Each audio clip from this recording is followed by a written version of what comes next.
Glória a Deus.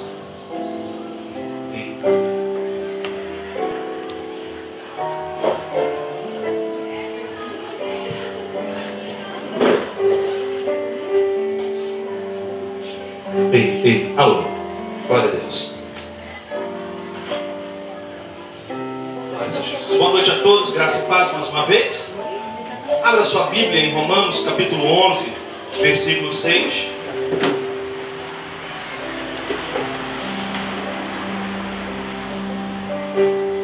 Romanos capítulo 11, versículo de número 6.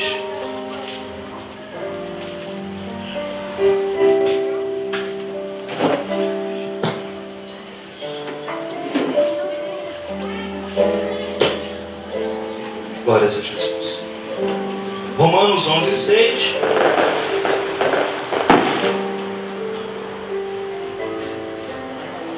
Glória a Deus. Nós estamos hoje iniciando uma nova série de mensagens intitulada O Doce Som da Graça, e nós vamos estar durante algumas semanas ministrando sobre este tema, e aprenderemos mais um pouco da graça de Deus. O doce som da graça.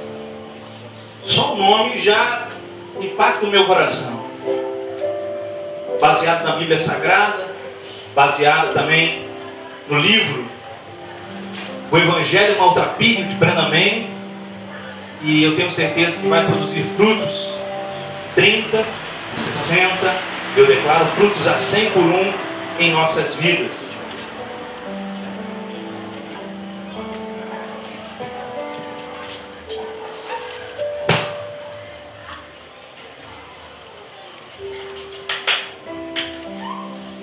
Glória a Deus. Amém. Romanos 11, 6. Você que achou, coloque a sua mão sobre a sua Bíblia e nós vamos estar orando mais uma vez. Santo Deus, precioso Pai, graças te damos por essa noite maravilhosa. Graças te damos, Senhor, pelos louvores recebidos no trono da Tua graça. Graças te damos pelas orações que foram recebidas em suas benditas narinas como incenso suave. Graças te damos, Senhor, por cada vida aqui presente, cada família representada. Graças te damos pela Tua provisão, pelo Teu amor, pela manifestação da Tua glória, pela unidade que o Senhor tem ministrado neste lugar, nesta comunidade cristã, pela Tua graça que tem sido derramada e manifestada em nós, por nós e sobre nós, através do Teu Santo Espírito. Ministre poderosamente uma palavra que venha impactar os nossos corações, uma palavra que venha trazer benefícios, que venha fazer com que nós venhamos a diminuir e que o Senhor venha a crescer, dia após dia, hora após hora. Assim oramos confiadamente, em nome de Jesus. Amém, amém e amém. Romanos capítulo 11, versículo 6. Nossa nova série de mensagens, O Doce Som da Graça. Primeira mensagem da série tem o tema: o mérito é de Deus. O mérito é de Deus. Romanos capítulo 11, versículo 6. Diz a palavra: e se é pela graça, já não é mais pelas obras. Se fosse, a graça já não seria graça. Eu vou ler mais uma vez, porque esse texto de Paulo é encantador. E se é pela graça, já não é mais pelas obras. Se fosse, a graça já não seria graça. Nós começamos hoje esta nova série de mensagens, onde nós falaremos sobre o doce som da graça. E essa série de mensagens eu quero dizer para você de que não é para os super espirituais. É uma série de mensagens que não é para os super espirituais. Não é para os manipuladores do cristianismo. Também não é. Não é para aqueles místicos que descreem o Evangelho. Também não é. Não é para quem nunca derramou lágrimas. Não é para os que ostentam títulos, para os que ostentam diplomas. Esta série de mensagens não é para os legalistas que vivem presos a regras, ao invés de entregarem as suas vidas Jesus Cristo, Senhor nosso e Senhor da igreja. Eu quero dizer para você que me ouve, aqui presente, me ouve agora através da internet, que esta série é para aqueles que estão cansados de carregarem o peso da culpa. É para os discípulos inconsistentes e instáveis. É para homens e mulheres fracos, pobres, falhos, limitados. É para mim, é para você, é para vasos de barro. É para gente inteligente, que sabe que é estúpida. É para cada um de nós, queridos. E que nós comecemos essa jornada e venhamos a seguir nessa jornada de crescimento na graça de Deus, dia após dia, hora após hora. Nós bem sabemos que a salvação é pela graça. Você sabe muito bem disso, você sabe isso de cor, você sabe isso de salteado. A salvação é pela graça, é pela obra redentora de Jesus Cristo lá na cruz do Calvário. Quem nos garantiu a salvação foi Jesus, lá na cruz do Calvário. Mas não só nós da comunidade cristã em graça, Projeto Edificar, sabemos disso. Todos aqueles que leem a Bíblia. Creio eu que todas as igrejas evangélicas leem a Bíblia. Então todos devem saber que a salvação é pela graça, é pela obra redentora de Jesus Cristo. Por quê? Porque o homem ele foi contaminado por um vírus chamado pecado. Esse vírus ele trouxe à humanidade o mal, a maldade. Esse vírus ele contaminou e matou toda a humanidade. E uma vez morto, esse homem jamais poderia buscar a Deus. Como é que um morto pode buscar a Deus? O morto não busca a Deus. Como é que um morto pode ir até Deus? O morto não vai até Deus. Então como é que um morto vai a Deus? Não é o morto que vai a Deus, é Deus que vai até ele. Porque morto está morto. Eu costumo sempre dizer que o morto não pode nem escolher o terreno que vai ser enterrado. Se a família quiser enterrar com aquele paletó listrado de uma listra só, vai enterrar. O morto não pode levantar do caixão e dizer: que é isso? Que roupa é essa que me colocaram? Pô, está morto. Se o morto não pode isso, o morto não pode buscar Deus. Você sabe disso, eu sei disso, a Bíblia sabe disso. E a Bíblia nos diz isso. Romanos 3, 10 a 12, você não precisa ir, está escrito: não há nenhum justo, não há nenhum sequer, não há ninguém que entenda, não há ninguém que busque a Deus. Todos se desviaram, tornaram-se juntamente inúteis, não há ninguém que faça o bem, não há nenhum sequer. Esse mal, esse pecado, essa malignidade manifestada em Adão, através do seu erro e da sua transgressão, proliferou-se a toda a humanidade. E a humanidade pecadora, destituída da glória de Deus, morta em transgressões, em pecados e em delitos, não pôde buscar a Deus. O apóstolo vai dizer: não há nenhum sequer. Se Deus olhasse para a terra, não ia achar ninguém, porque não há nenhum sequer, ninguém pode buscar a Deus. Então o que acontece? O próprio Deus se esvazia da sua glória, o próprio Deus vem a esse mundo, o próprio Deus cumpre a justiça em nosso lugar, o próprio Deus leva a nossa culpa, leva as nossas dívidas, nos traz a redenção, nos traz a justificação, nos dá nova vida, nos faz se reconciliar com Ele. E nós, reconciliados com Deus de amor, passamos então a ter vida. Se não fosse esse amor de Deus, de vir a este mundo, se manifestar em carne, como você e eu, sujeito às mesmas provações que você e eu, sujeito às mesmas tentações que você e eu, se não fosse esse amor de Deus, de vir a esse mundo para te salvar, para te reconciliar, para te justificar, para te perdoar, você continuaria em pecados e delitos. O apóstolo Paulo vai dizer lá para Tito, Tito 2,11: porque a graça de Deus se manifestou salvadora a todos os homens. Mas aonde a graça de Deus se manifestou, Salvador a todos os homens? Em Jesus Cristo. Em Jesus Cristo a graça de Deus se manifestou, Salvador a todos os homens. Deus então se revela a nós na pessoa de Jesus Cristo. Deus nos trouxe o perdão. Um novo som pôde ecoar em toda a terra. Havia um som ecoando, um som clamava justiça, justiça, justiça. Mas quando Deus vem e cumpre a justiça em nosso lugar, um novo som ecoa em toda a terra. Graça, liberdade, perdão, vida, vida abundante. A terra clamava a justiça. Jesus morre a nossa morte. Jesus vence por nós. E agora o novo som ecoa sobre toda a terra. Porque nós agora já fomos justificados. Porque a graça de Deus já se manifestou, Salvador a todos os homens. Mas eu quero dizer para você que parece que a religião deformou a nossa mente.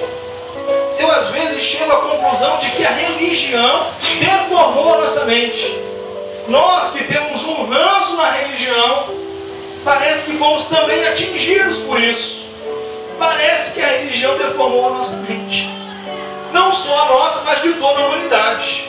Parece que a religião prendeu a todos num cativeiro religioso, distorcido da verdade do Evangelho, distorcido da boa nova a nós revelada, e parece que todos estão presos no cativeiro.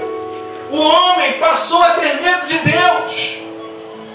O véu foi rasgado de alto a baixo. Nós fomos chamados a entrar no Santo dos Santos. Nós fomos chamados para olhar Deus face a face. Nós fomos chamados para adorar a Deus, porque o próprio Deus morreu a nossa morte para que nós pudéssemos viver a vida dele. Mas ao invés disso, parece que nós temos medo. Meu Deus, eu tenho medo de você, eu estou aqui escondido.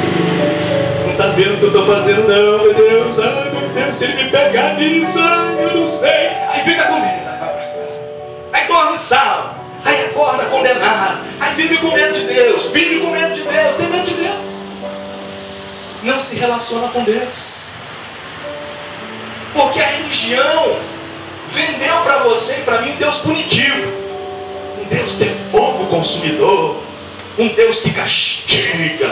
Um Deus que bate. E quem não se sujeitar ao poder de Deus, esse vai ser aniquilado, vai ser fulminado com fogo do céu, e você vai morrer e vai para o inferno. Na sua vida, com medo de Deus, ao invés de amar a Deus, porque um Deus que morre a minha morte, esse Deus é isso que a religião prega. Um Deus que se esvazia da sua glória, é isso que a religião tenta impor para mim e para você. Um Deus que morre a nossa morte, ao invés de nos matar. Um Deus que nos ama demais. Demais.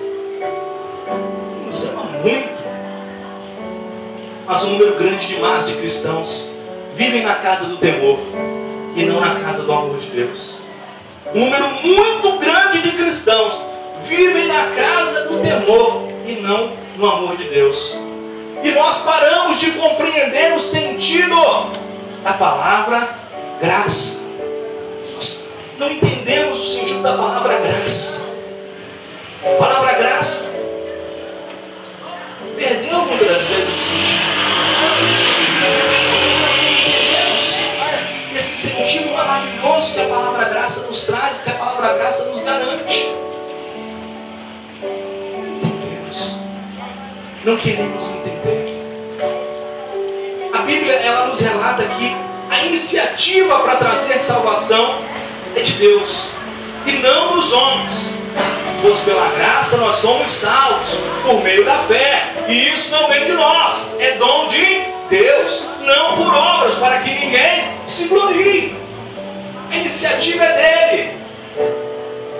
Mas muitas das vezes nós vemos e ouvimos pessoas dizerem que seus comportamentos, seus dons, seus talentos especiais é que fazem Deus as amá-las. Não sabem elas que Deus é quem tudo dá. Se você tem um comportamento decente, porque Deus te deu esse comportamento. Se você tem dons e talentos, foi porque Deus te deu dons e talentos. Se você é especial, foi porque Deus te fez especial. Não é isso que atrai Deus. Foi Deus que te atraiu para Ele. E foi Deus que te deu isso tudo. Ah não, porque se eu ficar aqui, eu tenho que fazer alguma coisa para chamar a atenção de Deus. Eu estou tão bonito e por isso Deus vai me ouvir. Ah, Deus vai ouvir a minha oração, porque a minha vida essa semana, eu deixei de ver a novela das 9, eu deixei de ver a Globo, então Deus tem que me ouvir. Querido, você pode deixar de ver a novela das 9, porque não vai te edificar em nada. Agora, vai deixar de ver a novela para Deus te abençoar, você está muito enganado. Deus te abençoa porque Ele é um abençoador. Ele não faz troca, Ele não faz permuta contigo. Ele é o abençoador. E Ele quer te abençoar sempre. Faça troca com Deus.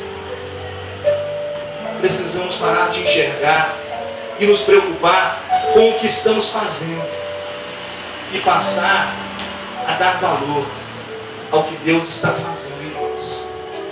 Nós temos que parar com essa mania de observar o que estamos fazendo. Porque o que eu estou fazendo é diferente. E é por isso que agora a prosperidade chegou na minha família. Eu peguei um carnê de contribuição no projeto Edificar. Ah, agora as portas do céu, as comportas do céu vão se abrir. Ah, porque agora eu passei no culto de oração toda terça-feira. Eu passei no culto de domingo. Ah, agora eu sou fiel. E por isso nós temos que parar com isso, de olhar para aquilo que nós estamos fazendo e passar a olhar para aquilo que Deus está fazendo em nós.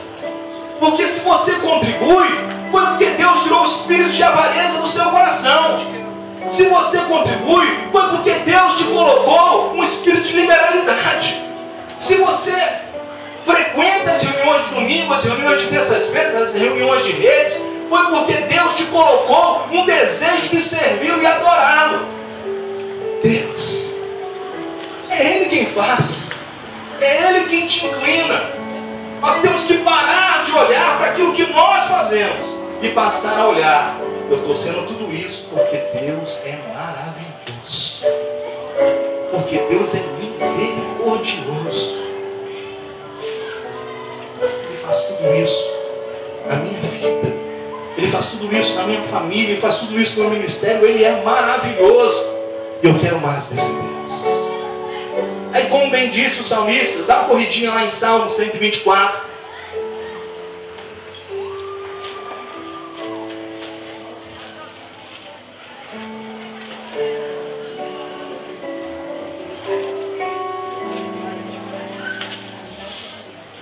Salmo 124, 1 a 5.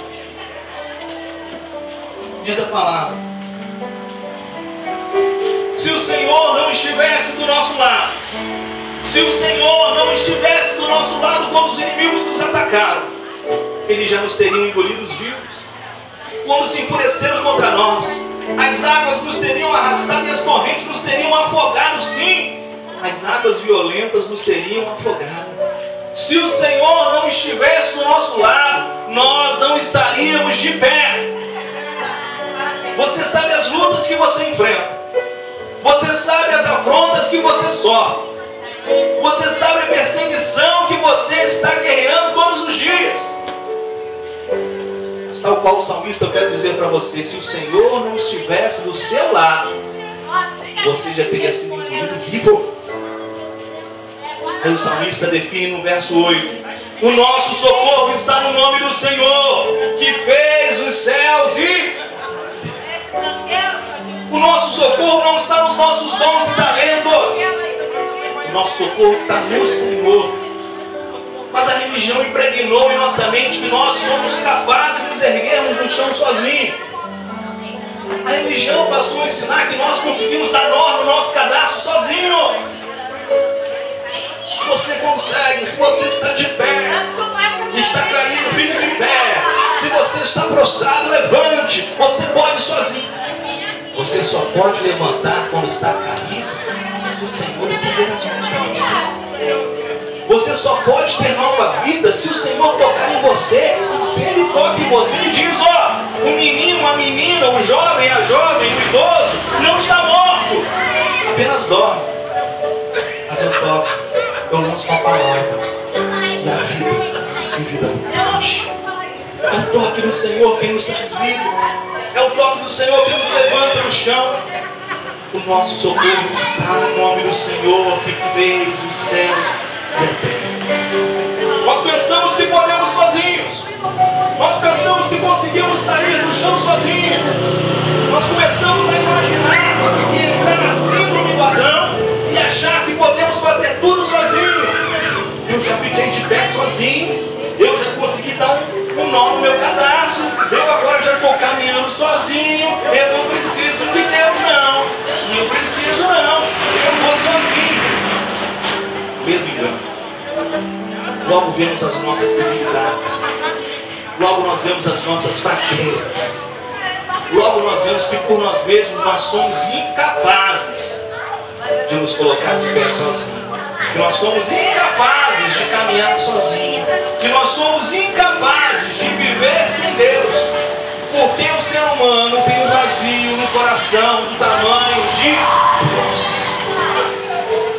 O ser humano tem um vazio no coração do tamanho de Deus. Aí a normalidade do dia a dia, a vida cheia de si e a vida vazia de Deus nos assusta. A vida é muito rotineira. Você vai para o trabalho e você faz as mesmas coisas todos os dias. Se você é um médico cirurgião, você tem que fazer cirurgia. Se você é uma call center, você tem que atender ligações telefônicas, fazer ligações telefônicas. Se você é um executivo, você tem que participar de reuniões pesadíssimas, cansadíssimas. Você faz a mesma coisa todo dia, é a normalidade do dia a dia. A vida cheia de si mesmo, a vida vazia de Deus, ela nos assusta. E nós, secretamente, admitimos que o chamado de Jesus, ele é exigente demais. O chamado de Jesus para tomar a nossa cruz e seguir é exigente demais. O chamado de Jesus para abandonar tudo e abraçá-lo e caminhar com Ele é exigente demais. Que a entrega ao Espírito Santo está muito longe do nosso alcance. Que estamos assustados com a monotonia do dia a dia. Porque estamos assustados com a vida cheia de nós mesmos e vazia de Deus. E passamos a agir como todo mundo, vivendo uma vida sem qualidade, vivendo uma vida vazia e vivendo sem nenhum contentamento. Tem pessoas que vivem sem contentamento algum. Estive ministrando quinta-feira na Igreja Evangélica Cristã Pentecostal. Eu estive falando sobre isso. Pessoas descontentes, não conseguem se alegrar. A Bíblia diz que a alegria do Senhor é a nossa força. Mas as pessoas estão preocupadas porque compraram o S4 e o S4 foi R$1.800. Mas agora já saiu o S5, é R$2.600. E a pessoa, eu tenho que ter um S5, eu tenho que ter um S5, eu preciso ter um S5. Ai, esse Samsung Galaxy S5 é o celular da moda, e eu tenho que vender o meu S4. Comprou por R$1.800, aí vai vender por R$800. Se conseguir isso, aí esse dinheiro ela dá de entrada para comprar um Galaxy S5. Ela precisa do Galaxy S5, R$2.600. Dá 800 de entrada, parcela 1.800, e ainda na terceira prestação a Samsung lança o Galaxy S6 e ela já fica desesperada com a prestação agora, que não consegue viver contente com nada. Acabou de comprar um sofá novo, mas já está pensando em fazer a troca. Não consegue se contentar. Por quê? Porque a vida sem Deus é vazia.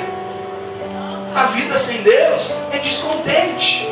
Nós queremos tudo, nós queremos tudo, porque não temos a presença de Deus de forma integral nas nossas vidas. Paulo disse: eu sinto dores de parto até que Cristo seja formado em nós, em vós. Cristo precisa ser formado na minha vida e na sua vida. O meu contentamento não é um Galaxy S5, não é um Nokia Lumia 1020.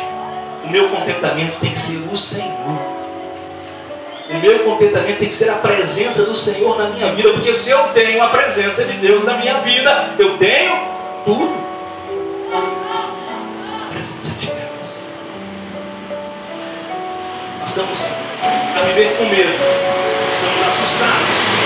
Estamos descontentes. E passamos a viver com medo.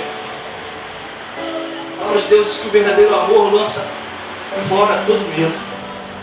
O verdadeiro amor lança fora todo medo. Mas nós estamos assustados, nós estamos descontentes e logo nós estamos com medo.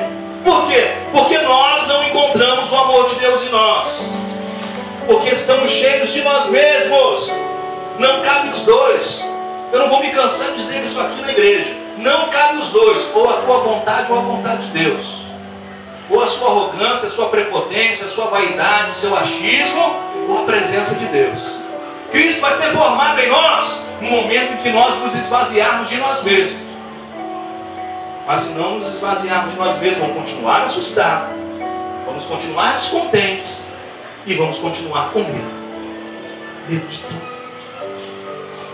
Porque nós estamos cheios de nós mesmos.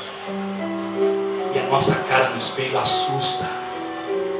Nós temos medo de quem somos. Porque não temos a presença de Deus por completo em nós. Aí eu me lembro da peça O Grande Deus Brau, de Eugênio Nil, que diz: porque tenho medo de dançar, eu que amo a música, o ritmo, a graça, a canção e o riso. Porque tenho medo de viver, eu que amo a vida e a beleza da carne e as cores vivas da terra e o céu e o mar. Porque tenho medo de amar, eu que amo o amor. Por que eu tenho medo? Porque eu não tenho Deus na minha vida por completo. Porque Cristo não foi formado em mim por completo. E o que eu percebo é que queremos consertar a nós mesmos. Nós queremos consertar a nós mesmos. Nós não queremos nos entregar nas mãos do oleiro. Você gosta de dançar, você gosta de sorrir, você gosta de viver, você gosta de ver as cores vivas, mas você segue com medo. Porque você não se abandona nas mãos do oleiro e diz: Senhor, faça como quiseres. Faça na minha vida como quiseres. Eu não posso ter medo do amor, porque eu amo o amor. Eu não posso ter medo de amar, porque o meu Deus é o Deus que é amor. Não posso ter medo disso. Mas para eu viver essa vida nova, transformada, feliz, abandonada nas mãos do oleiro, eu preciso, você precisa, nós precisamos exercitar a fé. Fé essa que Cristo nos presenteou. Você não precisa ir. Romanos 1,17, o apóstolo diz: porque no Evangelho é revelada a justiça de Deus, uma justiça que do princípio ao fim é pela fé, como está escrito: o justo viverá pela fé. Coisa interessante, a justiça de Deus é revelada. Falei anteriormente que o mundo clamava por justiça. O pecado havia entrado no mundo, era preciso ser cumprida a justiça. O reino espiritual tem regras. É preciso cumprir a justiça, porque o mal e a maldade estão se proliferando. Aí Jesus vem, se esvazia da sua glória, morre, cumpre toda a justiça em nosso lugar, cumpre a lei cerimonial em nosso lugar, morre como cordeiro imaculado, perfeito, ressuscita ao terceiro dia, envia o Consolador e revela a justiça de Deus. Essa justiça chegou até você e até mim, porque sobre nós existia um fardo pesado, sobre nós existia uma dívida, e talvez se nós começássemos a desenrolar esse escrito de dívida que nos era contrário, iria daqui até o Cabral, e chegando lá ia atravessar, ia para Mariópolis, iria embora. Vai desenrolando tanta dívida, tanta transgressão, tanto erro, tanto pecado, tanto mal, tanta maldade. Meu Deus! Mas Jesus vem e cumpre a justiça em nosso lugar. Jesus vem e diz assim, ó, você não vai dar conta disso, mas eu vou dar conta por você. Você não tem como pagar, mas eu vou pagar o preço em teu lugar. Você não tem como quitar essa dívida, porque essa dívida é impagável. Mas o sangue de um justo vai pagar. O sangue de um justo vai pagar. E ele se oferece em nosso lugar como justo e justificador daqueles que creem. Ele morre a nossa morte, ele ressuscita. E a Bíblia vai dizer que o escrito de dívida que nos era contrário foi pendurado lá na cruz do Calvário. Não há mais dívida. Jesus pagou toda a dívida. A justiça de Deus é revelada desde o princípio, pela fé. Porque está escrito que o justo viverá pela fé. Essa promessa que Deus ministrou ao coração de Abacuque chegou aos nossos corações. Chegou ao coração do apóstolo Paulo e aos nossos. O justo viverá pela fé. É justiça de Deus. Logo, é pela fé. Não é pelo que eu vejo, não é pelo que eu faço, não é pelo que eu possuo, mas é pela justiça de Deus. É pela graça e de graça. Coisa maravilhosa. Deus tornou justos pecadores. Deus tornou justos pecadores. Isso é justiça ativa. Deus não só morreu em nosso lugar, Ele tornou justos pecadores. Justificados pela graça mediante a fé nós fomos. Eu quero dizer para você que Deus não é instável, Deus não é caprichoso, Deus não é melindroso, Ele nos ama. Ele não é um Deus que começa a te amar hoje e na primeira transgressão, no primeiro tropeção teu, Ele vem e te pune, Ele vem e te castiga. Deus não é um Deus punitivo. Deus é amor. Ele não é melindroso, Ele não é caprichoso, instável, a ponto de fazer isso. Ele é caprichoso com o seu reino, com os seus filhos. Mas Ele não vive a punir os seus filhos, Ele vive a amar os seus filhos. Ele é o único Deus jamais conhecido pelo homem que ama os pecadores. Você conhece um Deus que ama os pecadores? Você conhece um Deus que ama os pecadores? O meu Deus ama os pecadores. A religião, ela rejeita os pecadores, mas Jesus, Ele come e bebe com pecadores. A religião, ela afasta os pecadores, mas Jesus come e bebe com pecadores. Tudo isso não é por mérito teu, não é por mérito meu, mas é pela vitória de Cristo por cada um de nós. Dá uma corridinha em Mateus capítulo 9, querido.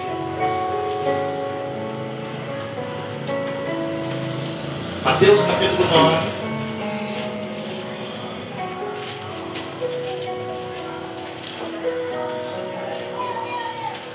Mateus 9, 9 a 13. Diz a palavra de Deus. Passando por ali, Jesus viu um homem chamado Mateus, sentado na coletoria, e disse-lhe: siga-me. Mateus levantou-se e o seguiu. Estando Jesus em casa, foram comer com ele e seus discípulos, muitos publicanos e pecadores. Vendo isso, os fariseus perguntaram aos discípulos dele: por que o mestre de vocês come com os publicanos e pecadores? Ouvindo isso, Jesus disse: não são os que têm saúde que precisam de médico, mas sim os doentes. Vão aprender o que significa isso. Desejo misericórdia, não sacrifícios, pois eu não vim chamar justos, mas eu vim chamar pecadores. Que coisa maravilhosa, meu querido. Jesus veio para os pecadores, Jesus veio para os marginalizados, Jesus veio para os cobradores de impostos, Jesus veio para aqueles que vivem sonhos desfeitos, Jesus veio também para os executivos, mas também veio para os sem-tetos, Jesus veio para os astros da música, para os astros da televisão, Jesus veio para aqueles que sofrem com a AIDS, para aqueles que sofrem com câncer, para aquele que sofre com a solidão. Jesus veio para você e Jesus veio para mim. Jesus, ele não apenas conversa com esse tipo de gente, Jesus janta com esse tipo de gente. Jesus janta conosco. Os religiosos se escandalizam, mas Jesus demonstra a sua graça. Jesus nos convida como convidados honrados. Nós que não tínhamos honra alguma, nós que não tínhamos parte, nós que não tínhamos herança, Jesus nos convida a sentar à sua mesa como convidados honrados. Não por nossos méritos, não por nossos talentos, mas por termos sido feitos discípulos seus. Por sua graça, por sua misericórdia, pelo seu amor, pela sua compaixão. Nós fomos refeitos em Cristo Jesus. Há uma nova roupagem em nós. Há sandálias nos nossos pés, porque nós não somos mais escravos do pecado. Nós não vivemos como mendigos. Nós temos uma roupa espiritual. Nós temos um anel no dedo, porque nós somos família real. Vivíamos perdidos, vivíamos mortos, mas em Jesus nós fomos refeitos para a glória de Deus Pai. Morton Kelsey disse: a igreja não é um museu para santos, mas um hospital para pecadores. Eu quero repetir: a igreja não é um museu para santos, mas um hospital para pecadores. Eu declaro pessoas entrando aqui sedentas, cheias de pecados, cheias de enganos, vivendo marginalizadas, escravizadas, mas ao chegarem aqui vão encontrar uma palavra que liberta, uma palavra que não trai. Vão encontrar o Evangelho de Jesus Cristo e o reino de Jesus Cristo manifestado. Eu declaro por onde quer que você vá, que você leve o reino de Jesus. Porque a igreja não é um museu para santos, mas é um hospital para pecadores. Nós não precisamos mentir para nós mesmos. Por nós não somos nada. Nós não temos nada por nós mesmos. Mas Cristo nos envia o doce som da graça. Cristo nos salva do alto engano. Deus não apenas me ama como eu sou, mas Ele sabe quem eu sou. Ele não apenas te ama como você é, mas Ele sabe quem você é. Ele desnuda a sua vida. Ele te conhece como nós somos, sem máscaras, sem fingimentos, sem maquiagens. Ele nos conhece. Nós não precisamos colocar máscaras diante dele, porque Ele nos vê como nós somos. Eu quero dizer que Ele te ama do jeito que você é, e te convida a andar com Ele, para que você seja transformado à imagem e semelhança de Jesus Cristo. Viver pela graça significa reconhecer toda a história da minha vida, o lado bom e o lado ruim. Viver pela graça significa que eu devo reconhecer os dois lados da minha vida. Tem um lado bom e tem um lado ruim. Isso me faz entender que por mim mesmo não tem nada de bom. Paulo bradou: miserável homem que sou, eu penso fazer o bem, mas o mal que habita na minha carne me leva, me inclina a fazer o mal. Não tenho nada de bom por mim mesmo, mas graças a Deus, graças a Deus, me trouxe redenção em Jesus. Graças a Deus me trouxe justificação em Jesus. Graças a Deus me trouxe paz em Jesus. Graças a Deus me trouxe vida nova em Jesus. E pela graça divina eu posso experimentar o lado bom, agradável e perfeito que vem de Deus. 5 minutos para terminarmos. O monge Thomas Merton disse: um santo não é alguém bom, mas alguém que experimenta a bondade de Deus. Eu quero dizer para você que um santo não é alguém bom, mas alguém que experimenta a bondade de Deus. Você é bom? Bom, eu sei. Eu sou alguém que experimentou a bondade de Deus e segue experimentando essa bondade todos os dias, porque a misericórdia do Senhor se renova a cada manhã. A misericórdia do Senhor não tem fim.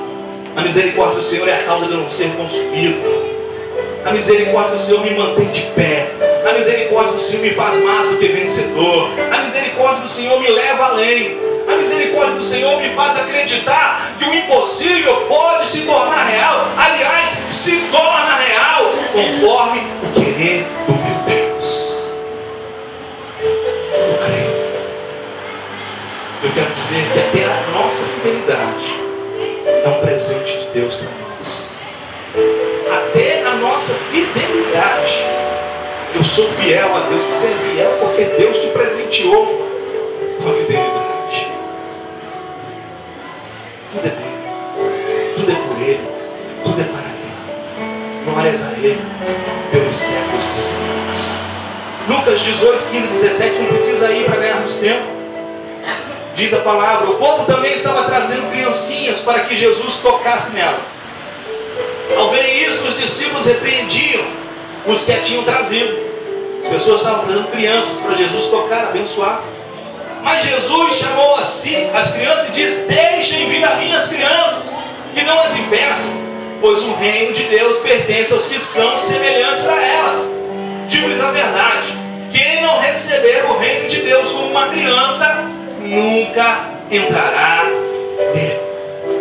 É preciso receber o reino como uma criança, inocente, sem nada oferecer a não ser a sua inocência, sem achismo, sem parecer o sabidão, sem parecer o dono de tudo,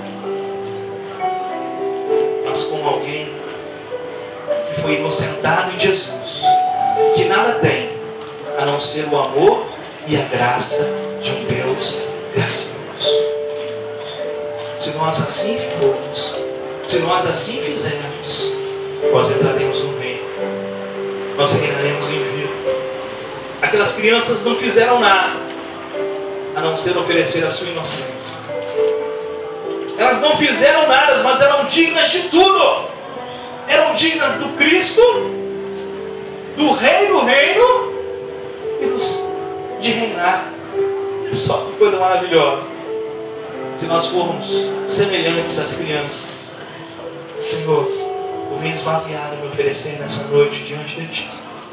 Senhor, eu venho me lançar aos Teus pés. Senhor, eu venho me abandonar em Teus braços, tal como uma criança inocente, perdoado e justificado pelo sangue do Cordeiro. Senhor, eu venho me oferecer diante do Teu altar, diante do Teu trono de graça, e dizer: cumpra em mim o Teu querer. Se assim nós fizermos todos os dias de nossas vidas, nós reinaremos com Cristo Jesus. É por graça que somos salvos, mediante a fé. Você é aceito pelo que é maior do que você.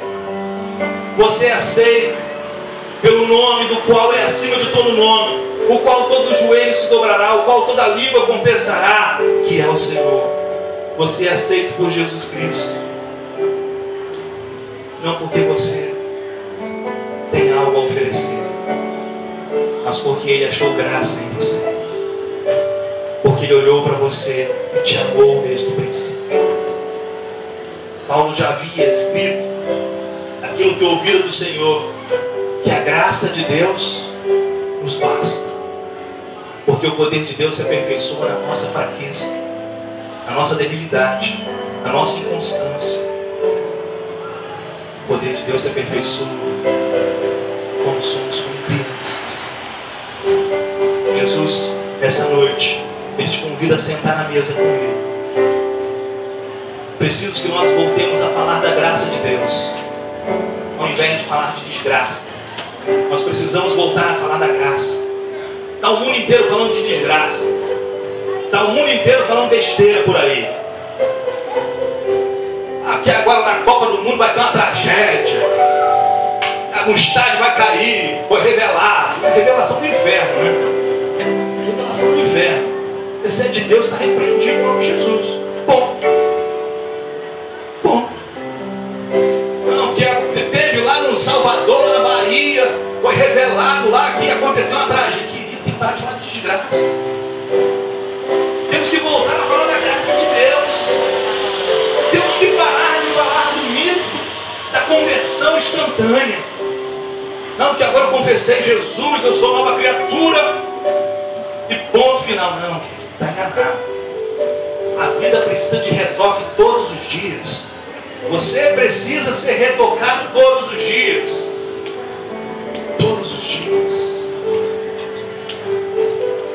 Conversão é passo a passo, é um processo discipulado, é caminhada com Jesus, dia após dia, hora após hora.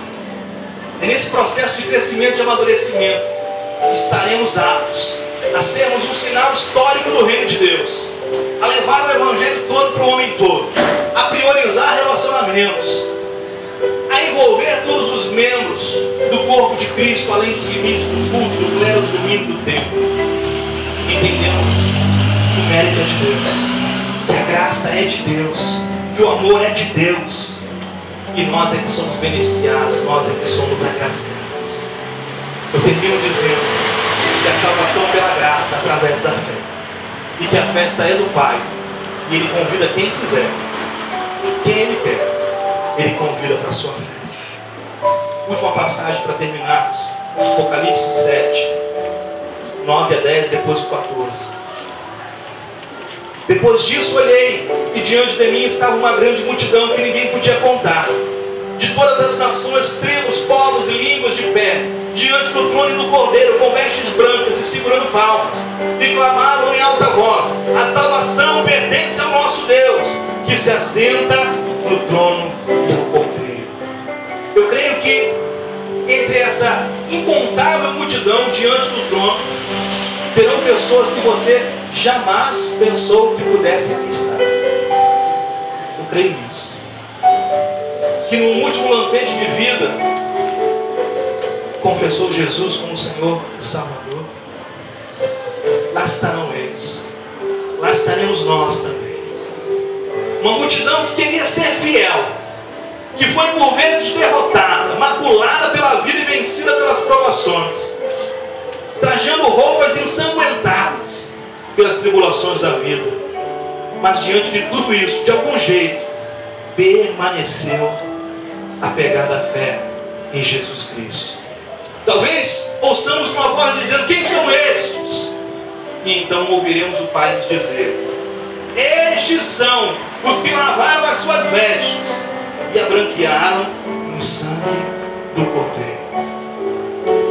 Receba a graça de Deus, de graça, reine em vida, vivendo como uma criança, inocentado por Jesus Cristo, nosso Senhor, nosso Salvador, nosso Rei, nosso guia fiel, hoje e sempre.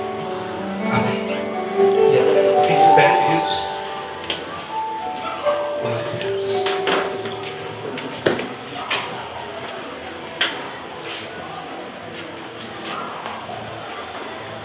Glórias ao Senhor.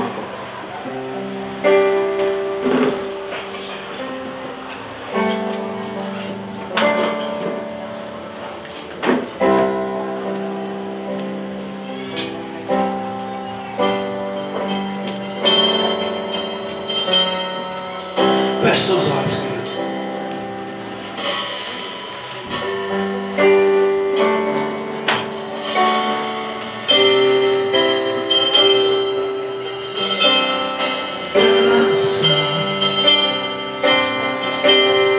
Favor de Deus que eu não mereço, misericórdia, o castigo merecido que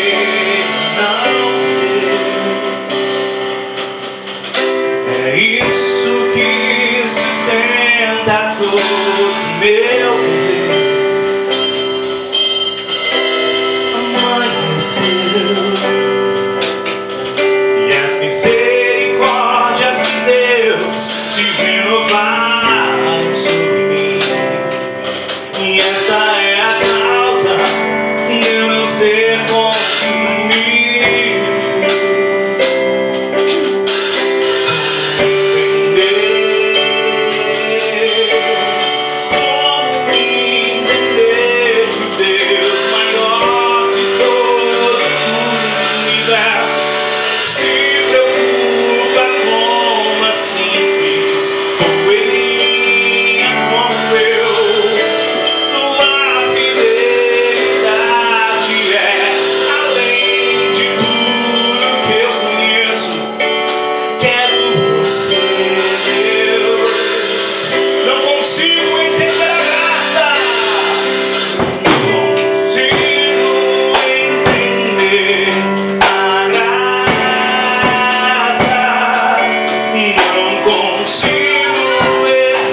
possamos viver esvaziados de nós mesmos e cheios da tua graça, cheios da tua presença, cheios da tua unção, para a glória de Deus Pai. Assim oramos, Jesus, em teu nome. Amém e amém. Você é abençoado, querido. Você é mais do que vencedor. E desde já eu te declaro inabalável no imutável conselho de Deus, e sou infalível cobertura de sua eterna graça, hoje e sempre, ainda em vida. Vai em paz, está feliz, aplauda Jesus, vem perto do